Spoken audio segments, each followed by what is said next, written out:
सतीश जी। प्रणाम गुरुजी। गुरुजी, मेरा मन जीव जंतु पशु पंछियों की सेवा में ही ज्यादा लगता है। मैं अपनी कमाई का ज्यादा हिस्सा इसी पुण्य में लगाता हूँ। बहुत अच्छा है। अहंकार रहित होकर सेवा की जाए तो भगवान की ही प्राप्ति हो जाती है, क्योंकि हर पक्षी पशु के रूप में भगवान है। नामदेव जी महाराज कुत्ते में भगवान को देखो प्रकट किया ना भगवान। एक बार श्री एकनाथ जी महाराज गंगोत्री से गंगा जल लेकर बहुत से भक्तों के साथ रामेश्वर चढ़ाने जाते थे। प्राय भक्त लोग ऐसा करते हैं कि गंगोत्री से गंगा जल लेकर रामेश्वर में चढ़ाते हैं कांवर में लेके। ऐसे ही वो जा रहे थे। जब रामेश्वर जी के पास पहुंचने वाले थे तो देखा एक गधा प्यास से तड़प रहा है, मतलब ऐसा दिखाई दे रहा है। तो उन्होंने विचार किया कि रामेश्वर जी में तो सब जल चढ़ाते हैं और ये प्यासा इसे कोई पिलाएगा नहीं। गंगोत्री से लाए थे रामेश्वर जी के लिए, नजदीक गए और गोद में गधे का सर लिया और हर हर महादेव करके पूरी गंगा जली। जे ही गंगा जली पिया तो और जो साथी थे सब हंसने लगे, यार मतलब इतनी मेहनत करके वहां से लाए और पास ही आ चुके थे रामेश्वर के, वहां नहीं चढ़ा, एक गधे को पिला दिया। वो तो रामेश्वर जी गए और वहां रामेश्वर आ गए। गधे को जे ही गंगा जल पिलाया तो भगवान उठ के बैठ गए, बोले मैं ही था, तुम्हारे को देख रहा था कि तुम केवल मूर्ति में ही मुझे समझते हो या सब जीवों में भी मुझे समझते हो। तुम्हारी इस दया से मैं द्रवित होकर यहीं प्रकट हो गया, क्योंकि कण कण शिव है तो एक गधे से ही भगवान प्रकट हो गए। तो पशु पक्षियों की सेवा भगवान की सेवा, पर अभिमान न करे, भाव ऐसा रखे कि भगवान ने मुझे ये सेवा दी है और सेवा लायक बनाया है बस, और इसका प्रचार प्रसार न करे। प्रचार प्रसार करने से सेवा का जो सुकृत होता है वो नष्ट हो जाता है। जैसे आप यार मित्रों से और बहुतों से कि हम तो ऐसा करते हैं, मतलब ये बात जैसे आप संत से या गुरुजनों से कहे तो बात अलग होती है, बस इसके बाद फिर इसे गुप्त। अगर कोई कहे भी कि सुना है कि आपने पक्षियों की बहुत सेवा करते हो, अरे हम अपनी ही सेवा नहीं कर पाते, पक्षियों की क्या, मतलब उसे हमें दबाना है। हमसे पाप बन जाए तो कह देना है, पुण्य बन जाए तो छुपा लेना है, पर अपने लोग उल्टा करते हैं। पुण्य बनेगा तो पोस्टर छपवा देंगे और पाप बनेगा तो कसम खा लेंगे कि किया ही नहीं है। यही हमारी दुर्गति का कारण बनता है। अगर हमसे कोई गलती हो गई और कोई पूछे आपसे गलती, वहां हो गई, अब दंड मिले जो तो वो नष्ट हो जाएगा। जहां आपने हाँ कहा तो पाप नष्ट हो जाएगा। अगर सभा में खड़ा होकर के स्वीकार कर ले तो दंड मिले ना मिले उसका पाप नष्ट हो गया। और हम सभा में पुण्य को कह सकते हैं, पाप को नहीं कह सकते, देखना है नहीं। तो अपने इस पुण्य को छुपाओ और पशु पक्षी में भगवत भावना करो। जब उनको दाना डाल रहे हो या फल जो भी जैसे पशु पक्षी हो, तो भाव करो, हे भगवान आप इन सब रूपों, और बढ़िया पुण्य बन जाएगा और बड़ा लाभ मिल जाएगा। हे भगवान आप इन रूपों में आके सेवा स्वीकार, नाथ हम पे प्रसन्न रहो कि हम सदैव आपकी सेवा करते हैं। भक्ति हो गई, इसी से भक्ति हो गई। सब में भगवान के दर्शन की भावना बनने लगेगी, ठीक है। पर कभी गलत धन कमा के सेवा की भावना मत रखना। मान लो चलो 1 लाख रुपए हम गलत करके ले रहे हैं तो 10,000 की सेवा, वो ठीक नहीं है।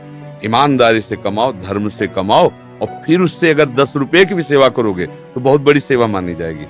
10 करोड़ सेवा बेईमानी से वो तुम्हारे लिए बिल्कुल बेकार है। और 10 रुपए गरीब की 1 रोटी जितना पुण्य देगी ना, राजा का उतना पूरा धन का खजाना नहीं, क्योंकि वो मेहनत से करके और 4 रोटी में 3 में परिवार चलाया, अपने हिस्से की दे दिया दूसरे को, बहुत बड़ा दान हो गया। तो दान का ये भी स्वरूप समझना है कि गंदे आचरणों द्वारा, बेईमानी द्वारा नहीं, धर्म से कमा करके।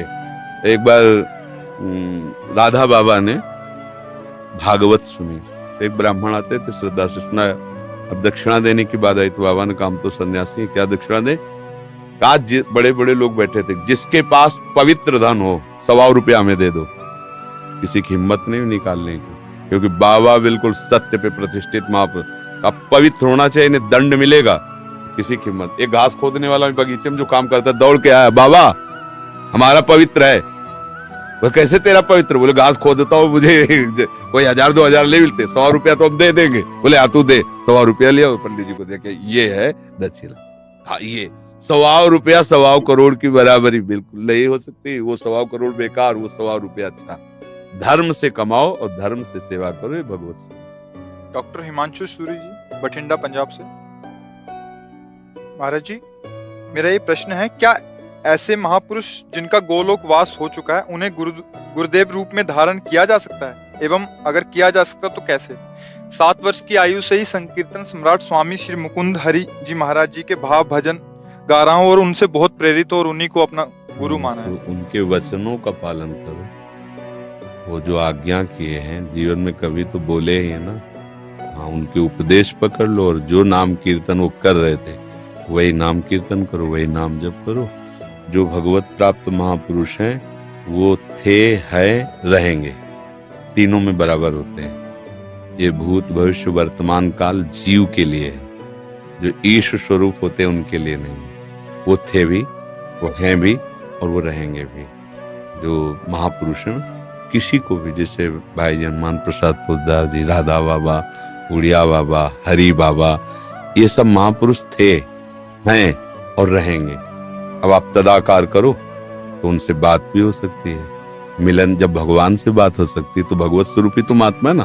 हाँ, तन्मयता धारण करो। उनके भजनों की रिकॉर्डिंग की जैसे है उपदेश नहीं हाँ, मतलब सब संतों का एक ही कथन है, संसार के चिंतन से अपने चित्त को बचा के भगवान के चिंतन में लगाना। बस बार बार नाम जप करो। जो भी नाम कीर्तन करते हैं ना, वो नाम कीर्तन पकड़ लो, अंदर से जपो, उसी का कीर्तन करो और उनको गुरु मान लो, हो गई बात। समझ रहे? और संतों का संग करते रहो, जिनसे आपका मन मिले, जिनकी बात सुनकर आपको अच्छा लगे और हृदय शीतल हो जाए, उन संतों के वचन प्रगट में सुनते रहो और नाम और गुरु भाव उधर रख लो।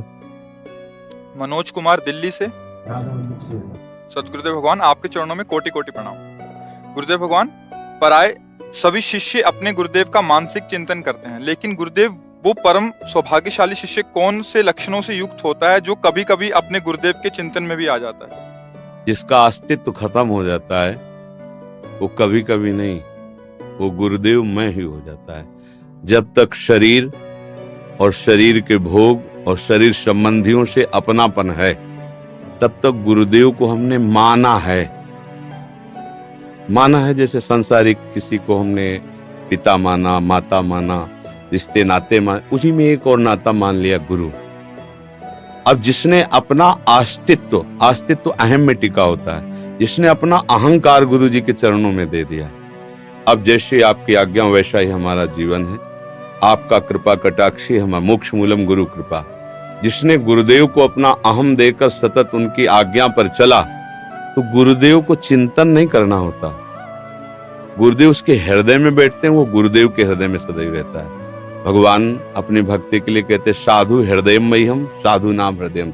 मैं उनका हृदय हो जाता हूँ, वो मेरा हृदय हो जाते हैं। और सही पूछो तो वो गुरु स्वरूप ही हो जाता है। सच्चा शिष्य वही जो गुरु स्वरूप हो गया।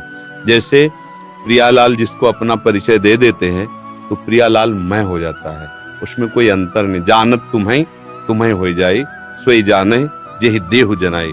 जिसे वो जना देते हैं वो उन्हीं के मैं हो जाता है। ऐसे गुरुदेव का सच्चा शिष्य वही है जो गुरु स्वरूप हो जाता है। सांसारिक राग, सांसारिक भोग, सांसारिक चिंतन रहित, सदैव गुरु के बताए हुए नाम मंत्र में तल्लीन है, वही गुरु का स्वरूप हो जाता है। गुरु निष्ठा, नाम निष्ठा, धाम निष्ठा, इष्ट निष्ठा, ये बड़ी दुर्लभ बातें हैं, किसी बिरले के हृदय में आती है। और ये निष्ठा आ गई तो निश्चित वो उसी को प्राप्त हो जाता है जिसकी जो, जैसे अभी हमारी शरीर निष्ठा है सबकी, तो हमें भोग की चाह है, मान की चाह है, प्रियता है, संसार सारा प्रपंच है। और जिस दिन भगवान निष्ठा आ गई तो सारा प्रपंच खत्म हो गया, भगवत निष्ठा आ गई। भगवान के चरणारविंद में आसक्ति प्रेम, या प्रियालाल के चरणारविंद में आसक्ति प्रेम। पहले तो समझना है कि इष्ट और गुरु केवल कहने को दो शब्द हैं, पर्यायवाची, दो नहीं है। वही लाडली ही अपने रस का विस्तार करने के लिए हमारे जैसे शब्द बोलने वाला रूप धारण करके हमको समझाती हैं।